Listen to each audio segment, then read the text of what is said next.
예, 안녕하십니까. 자, 이번에는 연금 소득에 대해서 설명을 드리겠습니다. 그 중에서도 공적 연금, 그러니까 국민연금이라든가 아니면은 뭐 공무원 연금, 이렇게 국가가 주체가 돼 가지고 운영하는 그런 연금에 대해서 설명을 드려보겠습니다. 자, 시작하겠습니다.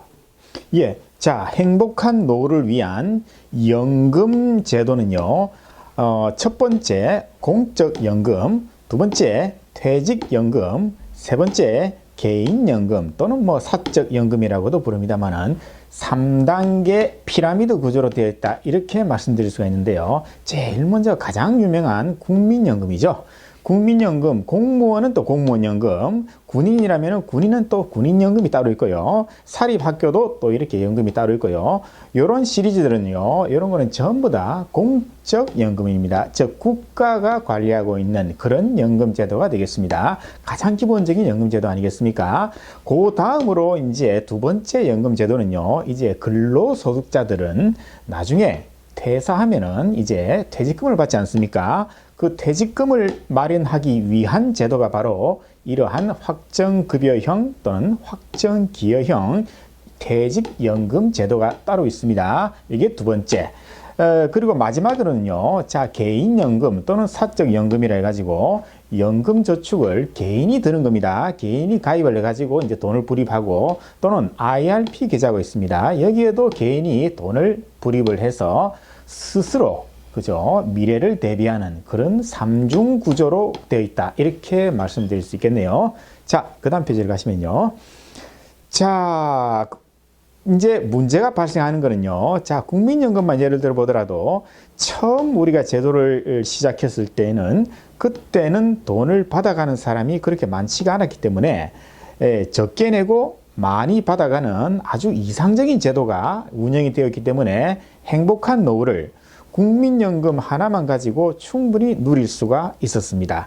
그런데 문제는 고령화 사회가 진행되다 보니까 연금을 수급하는, 연금을 받는 사람이 가면 갈수록 늘어나겠죠. 왜? 오래 사니까. 사람이 죽질 않잖아요. 안 죽으니까 계속 80, 90, 100세 이렇게 연금을 받아가다 보니까 국가도 이제 돈이 부족하게 되는 거죠. 그래서 이제 그 다음 단계 근로소득자들의 이 퇴직금을 갖다가 조금 더 강화하고 확실하게 하자. 그래서 이제 이런 제도가 등장을 했는데요.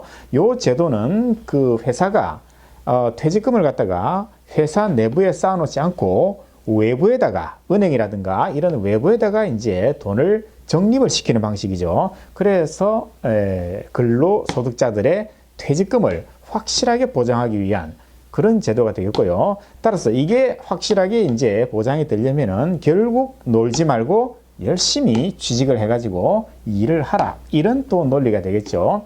그 다음 마지막 단계는 이제 노후는 니들이 알아서 준비하라, 이겁니다. 그래서 연금저축을 든다거나 IRP 계좌를 또 가입해가지고 이제 개인이 직접 노후를, 행복한 노후를 위해서 돈을 이런 데다가 넣어가지고 나중에 연금 형태로 받아가는 방식이 되겠죠. 그렇다면은 만약 직장인이다 그러면은 국민연금을 가입했으니까 나중에 국민연금을 받겠죠.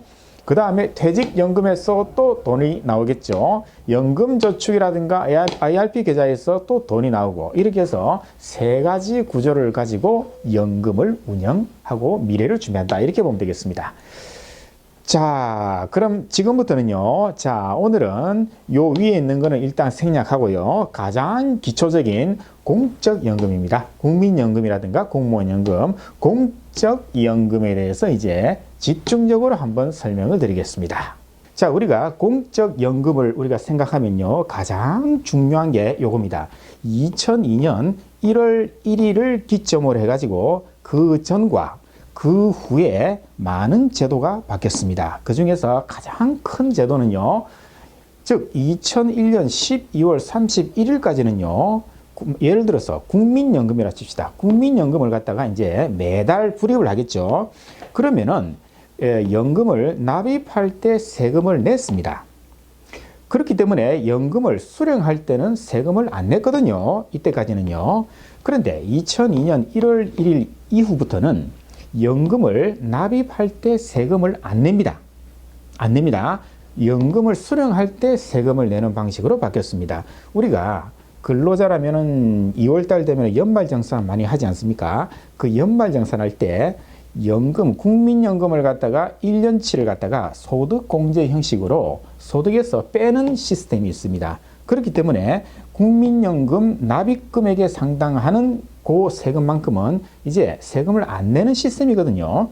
개인 사업자라면은 종합소득세를 우리가 신고할 때 마찬가지로 국민연금을 공제를 합니다. 그렇기 때문에 근로자가 되었건 개인 사업자, 자영업자가 되었건 전부 다 이때 이후로는 국민연금에 대한 세금은 안 낸다 이렇게 보시면 되고요. 결국에는 나중에 연금을 받을 때 세금을 갖다가 내야 되는 그런 시스템입니다. 그래서 과세 기준일이라고 우리가 부르는데요. 세금을 때리는 기준일 이 말입니다. 따라서 2002년 1월 1일 이후부터 세금을 때린다. 그래서 이 날짜가 이제 과세 기준일이 되겠습니다. 요거 꼭 기억하셔야 됩니다. 요때는 납입할 때 세금을 낸다. 요때는 받을 때 세금 안 낸다. 왜? 이때 다 냈기 때문에. 그죠? 이렇게 소득공제를 안 해줬다는 겁니다. 이때는.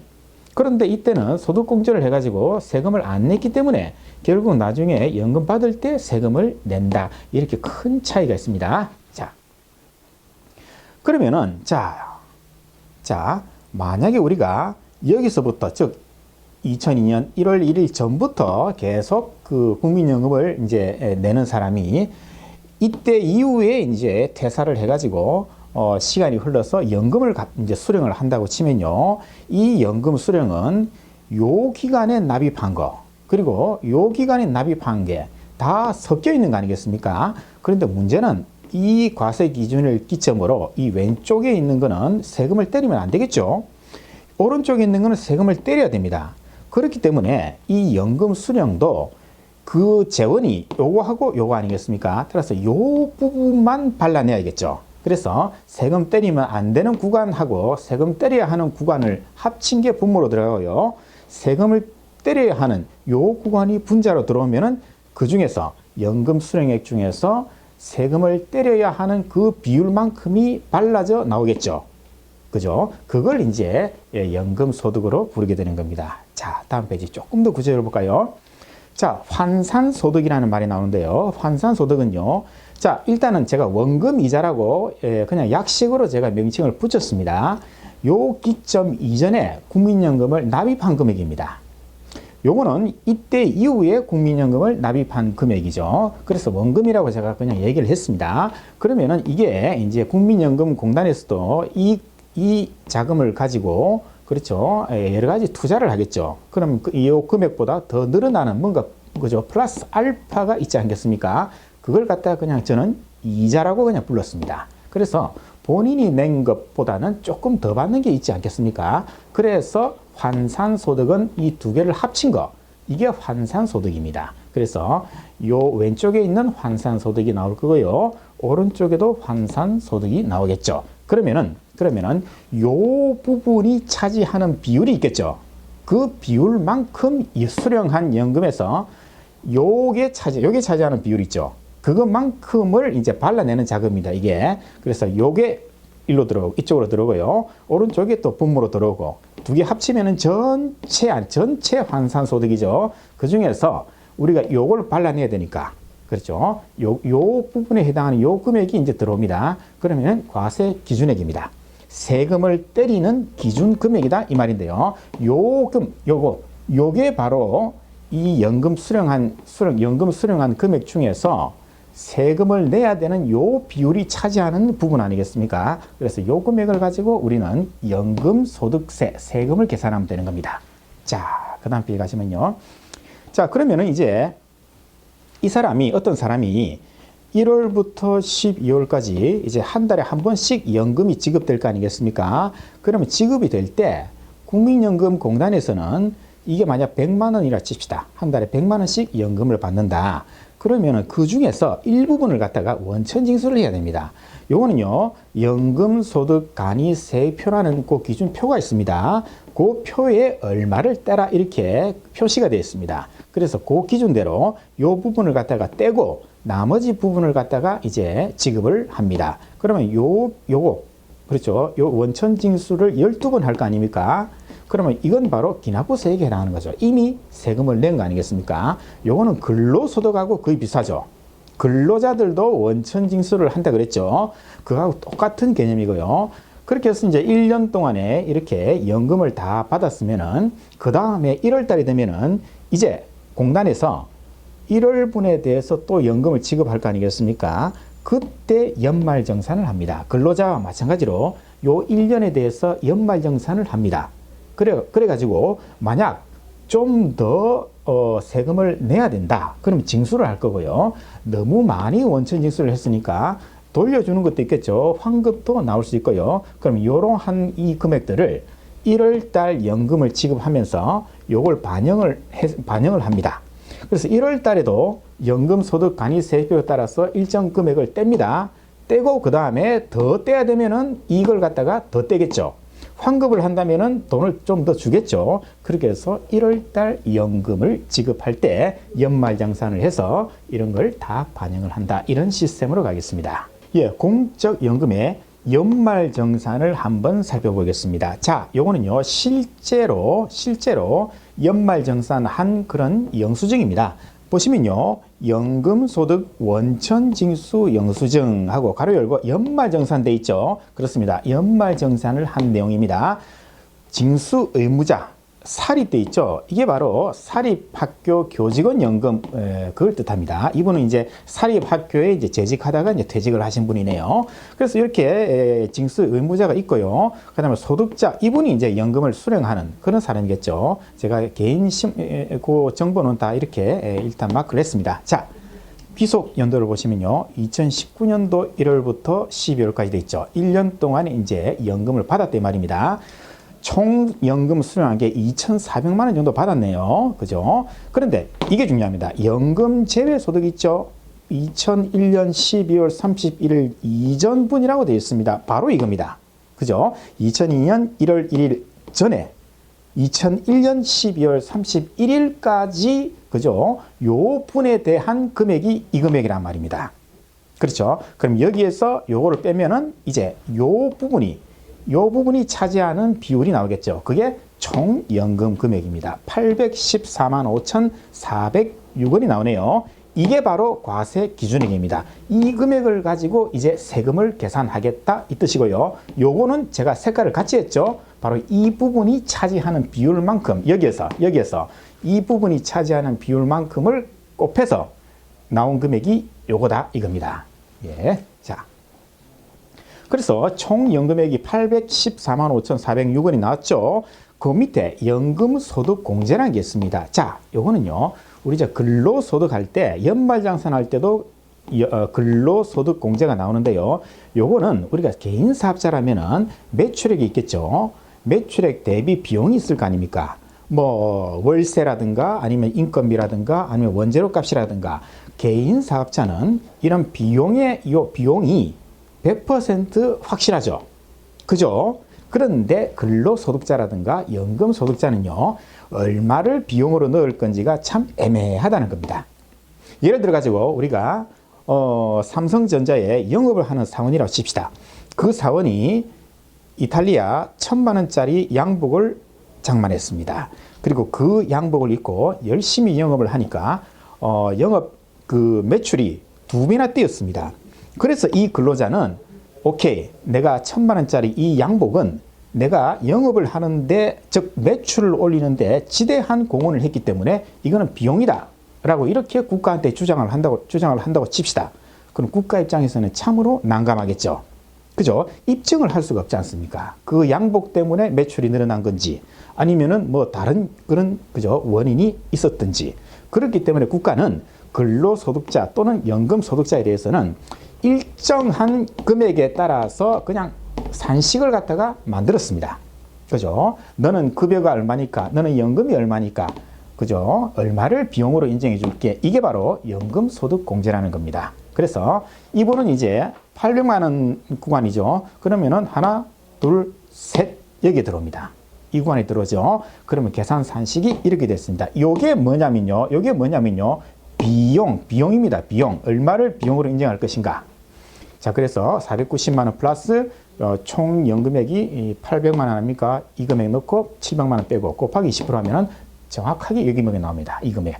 그래서 이게 512만 9,081원이 연금 소득에 대한 요게 비용이다 이 말입니다. 그럼 여기에서 매출에서 비용 빼면 그죠? 마지막에 나오는 게 연금 소득 금액이죠.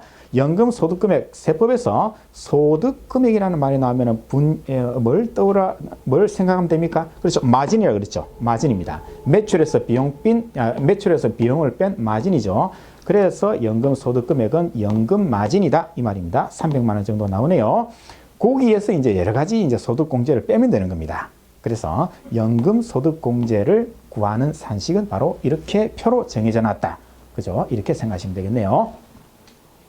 자, 이렇게 해서 이제 마진이 나왔습니다. 연금 소득 금액이 나왔죠. 그러면 이제 그 밑에는 이제 기본 공제, 추가 공제 해가지고 우리가 근로소득자 연말정산 우리가 기억나시죠? 그때 보면은 본인 얼마, 그죠? 배우자 얼마, 그리고 부양가족, 그리고 경로자, 부녀자, 뭐 장애인 여러 가지 있지 않습니까? 인적 공제, 예, 바로 인적 공제를 연금 소득자도 해줍니다. 그죠? 그리고 보시면 조특법 세액감면 이거는 거의 뭐 해당 사항이 없다고 보시면 됩니다. 자녀 세액공제 있죠? 자녀 세액공제 한 명당 얼마 해주는 게 있지 않습니까? 따라서 연금, 공적 연금 연말정산은 근로소득자는요, 우리가 생각을 해보면은 신용카드 뭐 얼마 썼고, 의료비 얼마 썼고, 기부금 뭐 있고, 그죠? 여러 가지 많이 있었잖아요. 교육비 얼마 있고, 그죠? 그런데, 그 연금 소득자는 오로지 인적공제, 그리고 자녀세액공제, 요 정도밖에 없다. 이렇게 생각하시면 되겠네요. 그래서 300만 원 정도 되는 요 금액에서 본인 150만 원, 배우자 150만 원, 300만 원이죠. 이걸 빼버리면은 이제 과세 표준이 나오네요. 16,000원. 자, 과세 표준이라는 말이 나오면 항상 그 다음에는 뭐가 따라오는가 하면요. 세율이 따라옵니다. 세율. 과세 표준 다음에는 항상 세율이 따라오죠. 그래서 1,200만 원 이하일 때는 6%입니다. 그래서 이거 곱하기 6% 하면은 979원이 나오네요. 산출세액이 979원. 그런데 요 밑에 보시면은 이제 표준세액공제라는 게 있습니다. 일률적으로 7만 원을 그냥 뺍니다. 따라서 여기에서 979원에서 7만 원 빼면 이제 마이너스가 뜨겠죠. 그렇기 때문에 결정세액은 제로, 아무것도 없습니다. 그런데 이 사람은요, 기납부세액이 제로죠. 즉 원천 징수를 안 했다는 겁니다. 무슨 사유가 있었겠죠. 예, 그래 어쨌든 만약에 원천 징수를 했다면은 여기에 들어오겠죠. 그리고 여기는 환급이 나올 건데 이 사람은 결정세액도 없고 원천 징수한 것도 없고 그래서 차감 징수세액도 없다. 즉 이 사람은 아무것도 세금을 낼 게 없다 이 말입니다. 자, 그러면요. 자, 그런데 말이죠. 요런 인적 공제, 배우자가 누가 있고, 부양가족이 어떻게 돼 있고, 자녀가 어떻게 되고, 요런 거는요, 소득점세액 공제 신고를 하셔야 됩니다. 연금을 받는 사람은 처음 연금을 수령할 때 공단에다가 신고서를 제출합니다. 요걸 제출하셔야 됩니다. 이건 바로 요런 내용입니다. 그죠? 배우자가 누가 있고, 부양가족이 어떻게 되고, 요런 걸 갖다가 제출을 합니다. 처음 연금을 수령할 때 제출을 하는데요.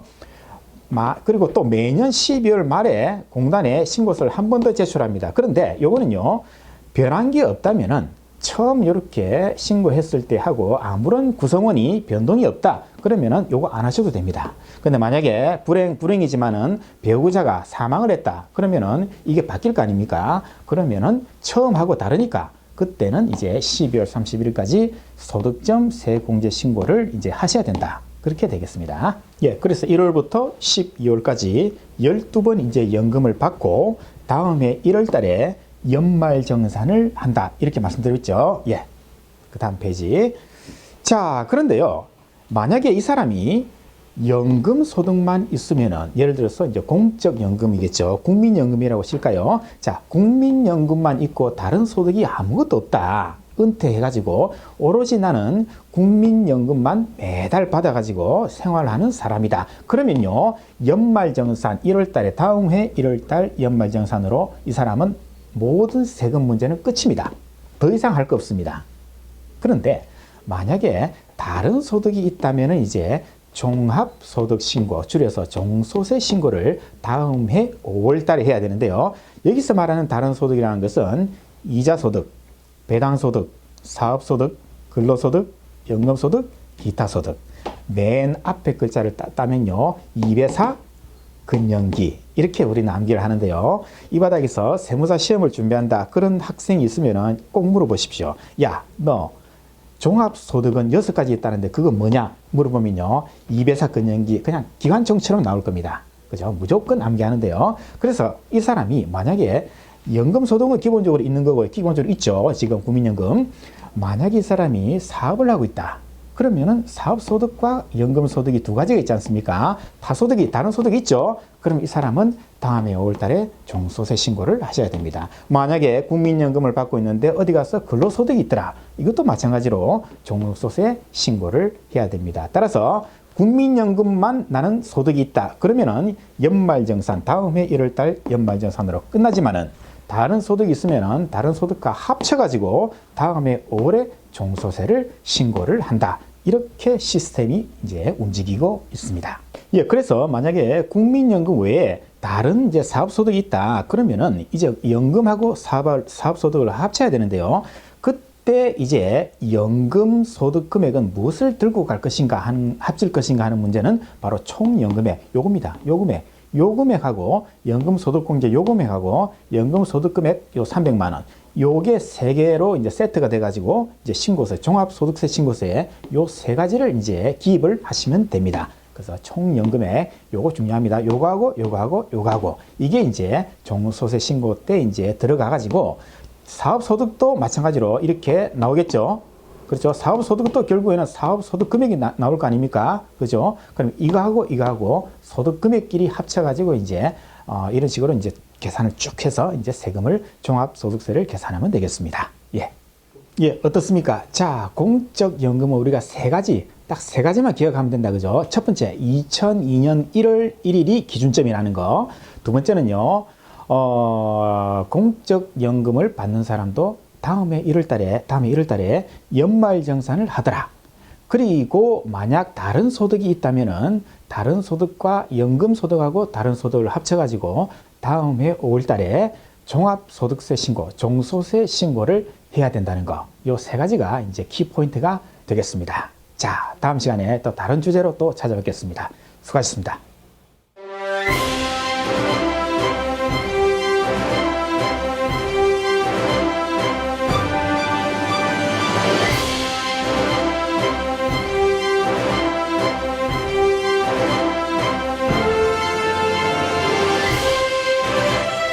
어려운 건 쉽게, 쉬운 건 더 쉽게. Easy to understand. Easy to understand.